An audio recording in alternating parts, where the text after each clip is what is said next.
la especialidad y vamos a desarrollar el tema de obesidad, planteando la siguiente pregunta: si la obesidad es un riesgo para la salud periimplantaria. Bueno, a lo largo de la exposición vamos a presentar ciertas preguntas.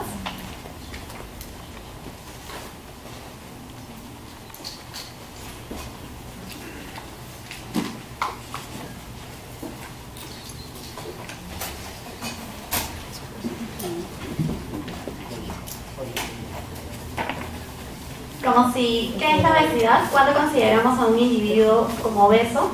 Si es una contraindicación para los tratamientos odontológicos invasivos. Se administra la misma cantidad de medicamentos en los pacientes obesos y si existen ciertos cuidados especiales en este tipo de pacientes. La Organización Mundial de la Salud define a la obesidad como una concentración anormal o excesiva de grasa que representa un riesgo para la salud. Para clasificar a un paciente dentro del rango de obesidad debemos obtener su índice de masa corporal. Este índice se va a obtener mediante la siguiente fórmula, que es el peso dividido entre la altura elevada al cuadrado. Una vez obtenido un valor aquí, vamos a poder clasificar al individuo dentro de bajo peso, un peso normal, sobrepeso u obesidad tipo 1, 2 o 3. Además del índice de masa corporal, existen otros parámetros que nos van a ayudar a valorar la obesidad, como son la circunferencia abdominal y el porcentaje total de grasa. Además, el índice de masa corporal parece tener ciertas limitaciones, como por ejemplo no es aplicable en personas que tengan un alto desarrollo de la musculatura o pacientes adultos mayores o pacientes con ascendencia asiática. La Asociación Internacional para el Estudio de la Obesidad nos va a dar prevalencias de esta condición a nivel mundial, encontrando que un 20.2% de mujeres van a presentar esta condición en el Perú y un 16% de hombres van a presentar también esta condición en Perú. Bueno, entonces a lo largo de esta presentación vamos a intentar asociar mediante cuáles mecanismos la obesidad podría afectar a la salud periimplantaria. Como sabemos, la obesidad va a tener ciertos efectos adversos directos sobre la salud, como la alteración de la presión sanguínea, una resistencia a la insulina, dislipidemia y un estado de inflamación crónica. Además, la obesidad va a estar asociada con ciertas comorbilidades, como son la diabetes, la presión arterial, un infarto al miocardio, desórdenes respiratorios, cáncer y osteoartritis y ciertas enfermedades del hígado y vesículas. Ahora bien, en todos los pacientes obesos se va a presentar una disminución de la capacidad del sistema inmune. Para resolver esta pregunta acudimos al artículo de Marty y colaboradores del año 2001 que va a buscar la interrelación que existe entre la obesidad y la respuesta del sistema inmune. En este artículo describen que los pacientes obesos van a tener cambios inmunológicos, como van a ser la alteración de las funciones de los polimorfos nucleares, de linfocitos y las células natural killer. Entonces se va a ver afectada la secreción de anticuerpos, por lo cual vamos a tener una respuesta inmunitaria humoral disminuida y también se va a ver afectada la inmunidad mediada por células. El tejido adiposo, además de ser un reservorio de energía, también va a presentar importantes funciones como órgano endocrino, como son la producción de hormonas y de ciertas moléculas de señalización. Dentro de las moléculas que van a ser secretadas por el tejido adiposo encontramos a la leptina, que va a estar implicada en la homeostasis energética y también en la regulación del sistema inmune. Además, la leptina se encuentra relacionada con la producción de citoquinas proinflamatorias como la interleuquina 6, el factor de necrosis tumoral alfa, por lo cual podemos considerar a la leptina como una citoquina proinflamatoria. Entonces nos planteamos la pregunta de si tenemos una respuesta diferente al trauma en pacientes que sean obesos. En este artículo de Doyle y colaboradores del año 2010 se plantea las complicaciones postquirúrgicas que van a tener los pacientes obesos, donde encuentran que este tipo de pacientes van a tener un mayor tiempo para que se lleve a cabo la cicatrización de las heridas. ¿Por qué se podría dar esto? Bueno, porque la respuesta inmune y metabólica al trauma o a la injuria necesita alcanzar tres objetivos primarios. como son simular funciones antimicrobianas, la reducción del daño al tejido y la promoción de la cicatrización. Para que todo esto se lleve a cabo se necesitan un cambio en el metabolismo de las proteínas, lo cual también requiere una mayor excreción de oxígeno, de 4 o 5 veces más excreción, lo cual va a producir a su vez un balance negativo en el nitrógeno. En los pacientes obesos se ha visto de que hay una disminución de la eficiencia de la síntesis de proteínas, por lo cual todo este mecanismo se va a ver alterado. Además de que van a presentar un mayor tiempo requerido para la cicatrización de heridas, los pacientes obesos van a presentar mayores complicaciones infecciosas y mayor porcentaje de licencias de heridas. Bueno, en este artículo publicado en el año 2015, en una revista de endocrinología, busca evaluar la interacción de la obesidad con ciertas infecciones.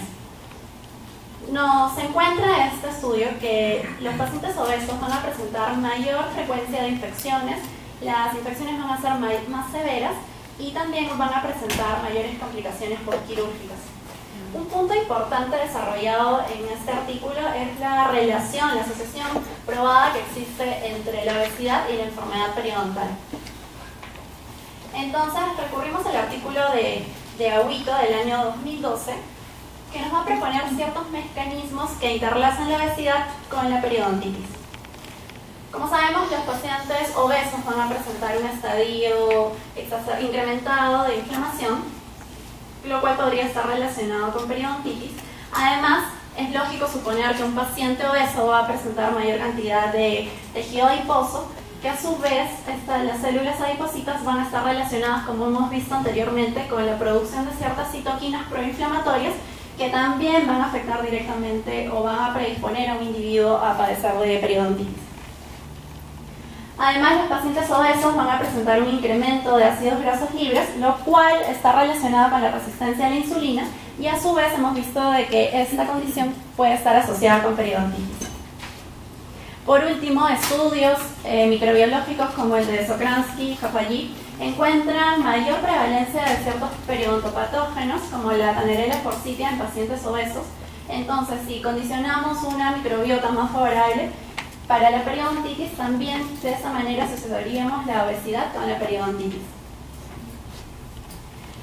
Una revisión sistemática publicada por un grupo de periodoncistas de Reino Unido, también en la misma revista de endocrinología del año 2014, encuentra una asociación estadísticamente significativa en cuanto a la periodontitis y obesidad con un odds ratio de 1.81 y una asociación para periodontitis y sobrepeso con un odds ratio de 1.27. Si bien es cierto, existe mucha evidencia acerca de la relación entre obesidad y enfermedad periodontal, pero hasta la fecha no hay una gran variedad de estudios que evalúen el impacto que podría tener la obesidad sobre la salud periimplantaria. Pero se plantea la hipótesis de que la obesidad puede influenciar negativamente sobre la salud periimplantaria. Para desarrollar este punto vamos a recurrir al único estudio que hay que evalúe los índices de marcadores de grasa corporal con marcadores para inflamación. El Langevin y colaboradores en el año 2014 realiza este estudio transversal que va a incluir a pacientes que se encuentren en mantenimiento periodontal, que sean portadores de al menos un implante con un mínimo 6 meses de carga. Además excluyen a los pacientes que sean fumadores, que estén tomando medicamentos o pacientes con historia de periodontitis agresiva. Se van a tomar ciertas medidas antropométricas como la altura, el peso en kilogramos, la circunferencia abdominal y el porcentaje de grasa corporal. Además se realiza un dosaje de glucosa rápida el día de la consulta y también se toma la presión arterial. Estas son fotos del estudio donde podemos ver las tiras de papel metidas en el clevice de la mucosa periimplantaria para obtener el fluido circular periimplantario. Luego de la obtención de este fluido se van a tomar se va a hacer una exhaustiva evaluación periodontal y periimplantaria y vamos a tomar esos parámetros que son los que usualmente evaluamos en una evaluación periodontal y luego se va a ver la respuesta de ciertos biomarcadores que se encuentran relacionados con la inflamación, la obesidad y el remodelado óseo. Estudios previos, se sabe por estudios previos como el de Petkovic y colaboradores del año 2012, que la expresión diferencial de estos biomarcadores en el fluido perimplantario va a poder ayudar al clínico a diferenciar los estadios tempranos de mucositis de tejidos perimplantarios sanos. Entonces, luego de que se realiza el ajuste de covariables, se va a hallar una correlación positiva entre la circunferencia abdominal y los niveles de interleuquina 1 beta. Es decir, hallamos una relación positiva entre un marcador de grasa corporal y un biomarcador de inflamación. Si bien es cierto, este es el primer estudio en hallar esta relación, por la naturaleza transversal del estudio no se puede ahondar más en la relación entre estos dos marcadores. Entonces es el primer estudio que demuestra una relación entre la circunferencia abdominal y la interleuquina 1 beta. A principios de este año se publica una revisión sistemática que busca hallar la prevalencia de periodontitis en pacientes comprometidos médicamente y en pacientes fumadores.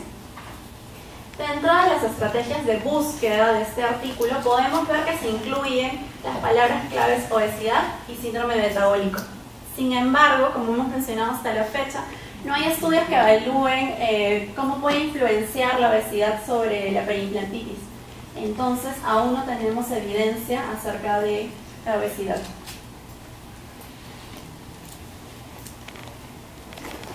Como sabemos, la obesidad ha venido creciendo alarmantemente en la última década.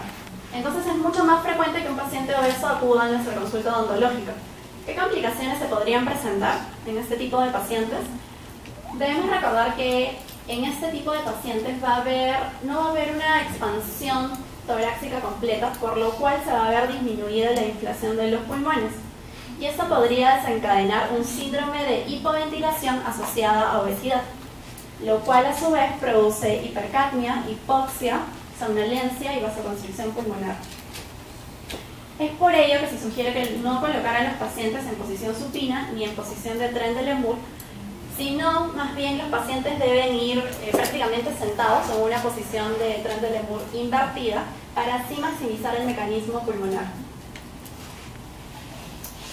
Ahora, si tenemos que medicar, por ejemplo, con antibióticos a nuestros pacientes obesos, ¿debemos dar las dosis fijas que tenemos de antibióticos o se deben incrementar estas dosis en este tipo de pacientes?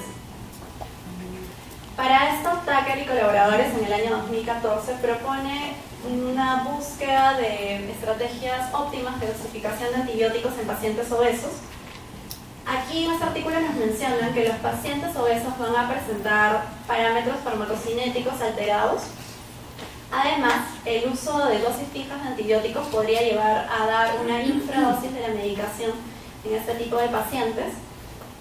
Y se sugiere que se dé una estrategia de carga frontal, es decir, dar dosis altas en un curso corto de tiempo. Y sin embargo existe muy poca literatura acerca de estas estrategias alternativas de dosificación. Usualmente las dosis fijas de antibióticos están basadas en individuos que están considerados por tener un peso normal que va entre un rango de 60 y 70 kilogramos. Debemos tener en cuenta el grado de obesidad, si es que hay una disfunción orgánica subyacente, la infección que se está tratando, si fuera el caso. Además, va a ser un poco difícil la dosificación porque hay una falta de estandarización en este tema. Y las propiedades químicas de cada medicación. Tan solo por poner un ejemplo, la amoxicilina, que es uno de los antibióticos más usados en odontología, el artículo sugiere que se den las dosis más altas de estos medicamentos, como va a ser de 500 a 1000 miligramos 3 veces al día. Sin embargo, debemos considerar las dosis máximas de cada medicamento. Por ejemplo, para la amoxicilina no podemos exceder los 3 gramos diarios. Entonces llegamos a las recomendaciones que podemos dar con toda la literatura revisada, como son calcular el índice de masa corporal de los pacientes que acuden a nuestras consultas para clasificarlos dentro de un peso normal, sobrepeso u obesidad. Evitar la posición supina de los pacientes y preferentemente colocarlos en una posición de Trendelenburg invertida o casi sentados. Podemos incrementar la dosis de medicamentos dependiendo del grado de obesidad. En el artículo se sugiere que se den en grados de obesidad tipo 2 y 3. y tenemos que tener en cuenta las consideraciones de dosis máximas de cada medicamento.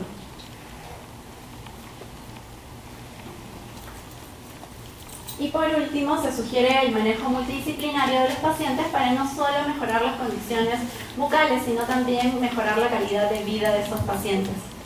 Como conclusión de todo lo revisado, a pesar de que no existe una evidencia de que la obesidad puede influenciar sobre la salud perimplantaria, como sabemos que hay una disminución de la capacidad del sistema inmune, podríamos pensar de que la obesidad a largo plazo va a influir negativamente sobre la salud de los tejidos perimplantarios. Como hemos visto, hay poca literatura acerca del tema, así que todavía nos queda un largo camino por recorrer acerca en el tema de la obesidad y seguramente pronto encontraremos más estudios publicados en el tema. Muchas gracias.